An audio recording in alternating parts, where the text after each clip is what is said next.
में कोनो भी पूजा पाठ होला, शुभ काम होला,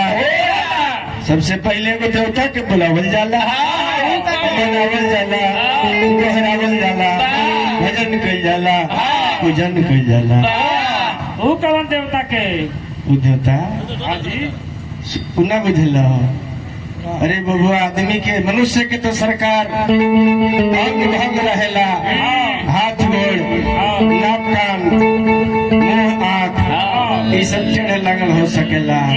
लेकिन वैसा देवता रहले जिनकर मुड़िए भड़क गई, हाथी के मुड़ी जोड़ल गई ना बबुआ, अमृत छिड़कल गई, गंगा जी में स्नान करावल गई, बबुआ जी गईले उहे अग्रगण्य अग्र पूज्य भइले ना हो। आज जेकर हमरे बखान करे आयल बनी भोलेनाथ के, देव देव महादेव के, उनके बेटा बाप से पहले अगर बेटा के पूजा पहले हो तो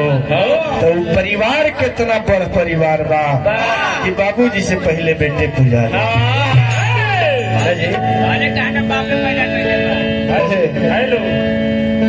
बाबा गणेश जी से भक्त कहले बबुआ, ओम गजाननं भूते गणाधीसेवितं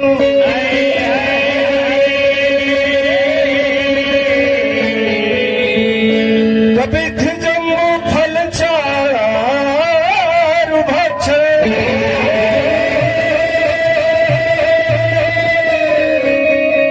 उमासुतम्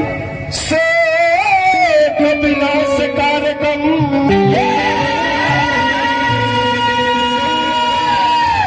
नमामि विघ्नेश्वर पाद पंकजम्।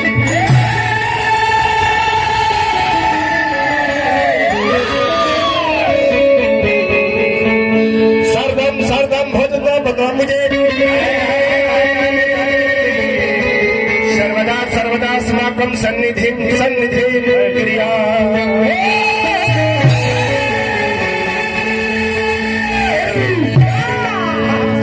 या देवी सर्वभूतेषु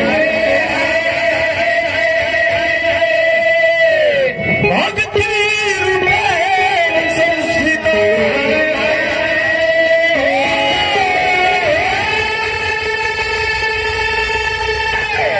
नमस्तस्यै नमस्तस्यै नमस्तस्यै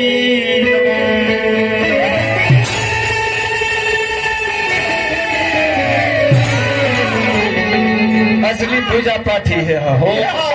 असली जो हमने के वंदना है एक वंदना कहल जाला। अब मैं गाऊंगा तो भोजपुरी में गाऊंगा ना, कुछ पैसा भी अगर कुछ भेज दीजिएगा तो गणेश जी के हटा के आपका नाम लेने लगे, इसीलिए बजाई हम ना जी। आइए, बड़ी सुंदर लाल से संगत हमारा मिथिलेश दुबे जी, इनको कौन नहीं जानता है ना जी। और बेंजे से संगत मास्टर सुरेश जी, ये दिनों बूढ़े जामुन तब हो चले हैं,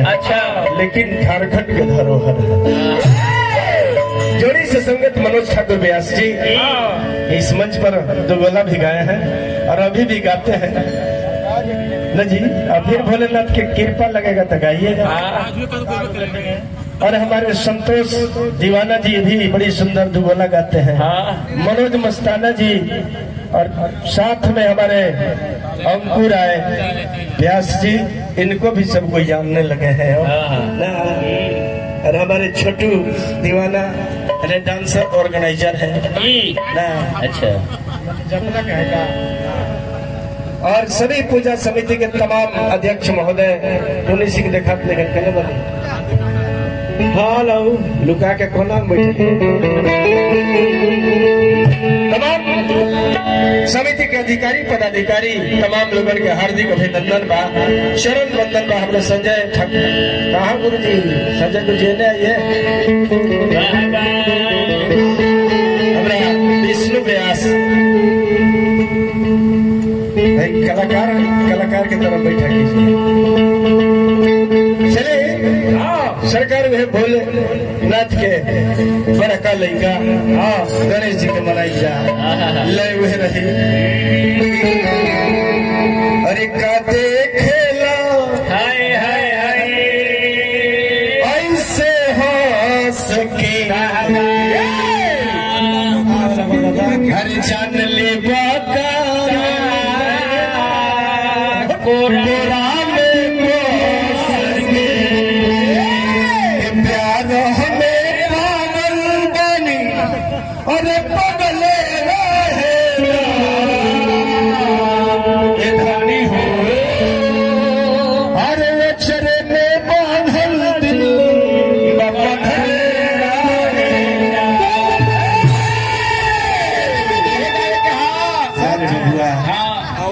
देखो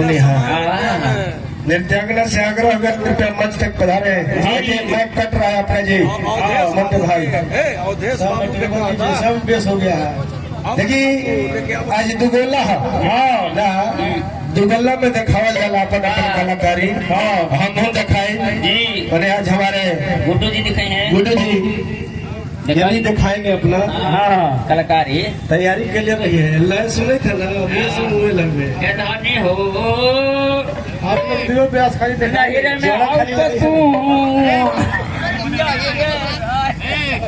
कहाँ कने कौन के आवे थाएंगे कहाँ भुलाइला रे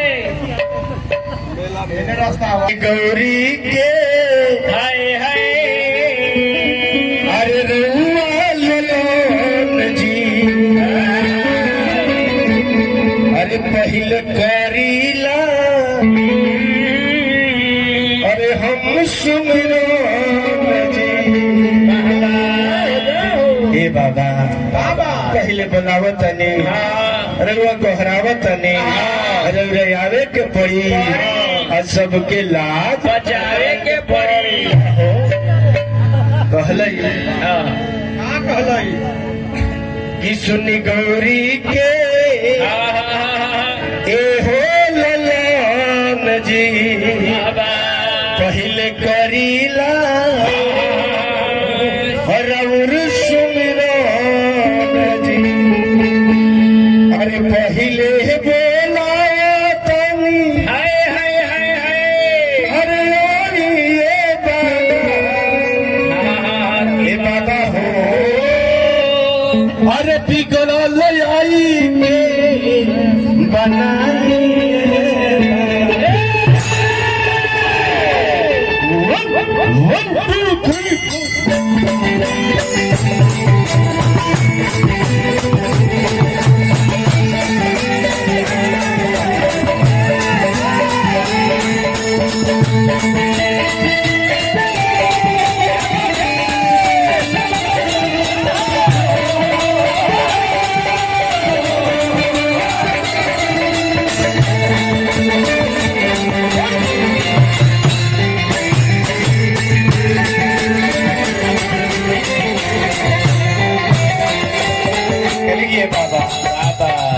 सुनी गौरी के हाय हाय हाय हाय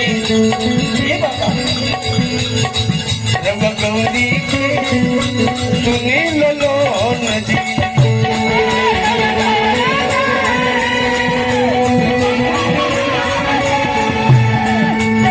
करीला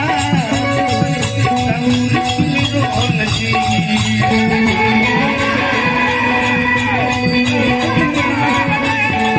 पहले बोलावतनी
हजार ये बाबा एक दंत दयावती चार भुजा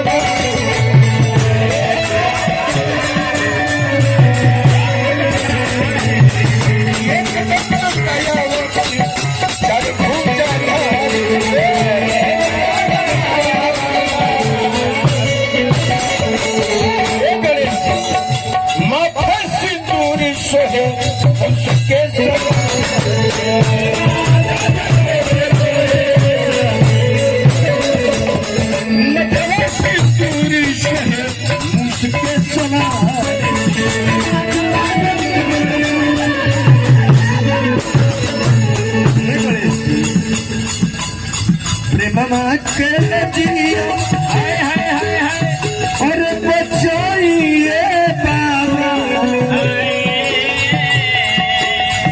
गिरिया के ले दिया बचाइए बाबा ये बाबा हो बिगड़ा लाया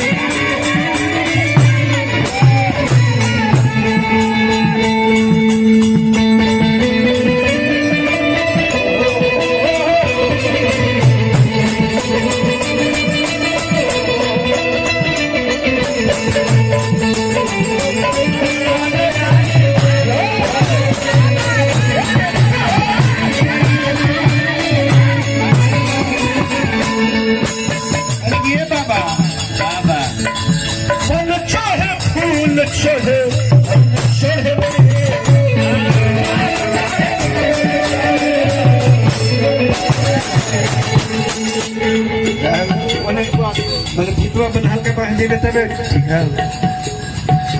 मैं नहीं सकते सोचे कर है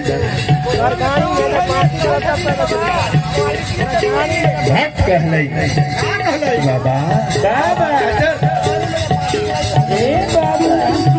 मन चोर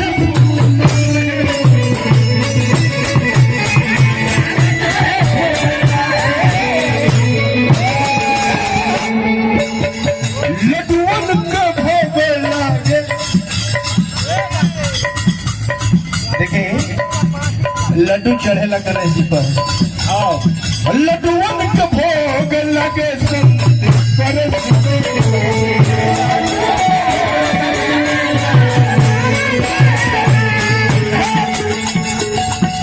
संगत में रहिएगा तो जैसन हम गाएंगे वैसन लेवल में गाएंगे ना जी। संगत से गुण होता है संगत से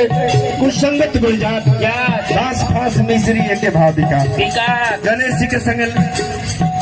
मुंह से है गणेश जी पर लड्डू चढ़ेगा चढ़ेगा तो लड्डू मूस खाएगा खाएगा ना विष्णु है मूस खराब संगत में पड़ के धान के कियारी में बियर खोल दिया ये अभी आलू के खेत में पानी हिला के और कोड़ी के पास से थुथुन छुर देगा पानी छेक संगत में बढ़िया रहवा तो बढ़िया चीज मिलता हुआ ना रहबा तो खराब में चल हे बढ़िया कई बार ना तो सुनबे के रसगुल्ला के रस लिए कहां से लड्डू के भोग लगे करे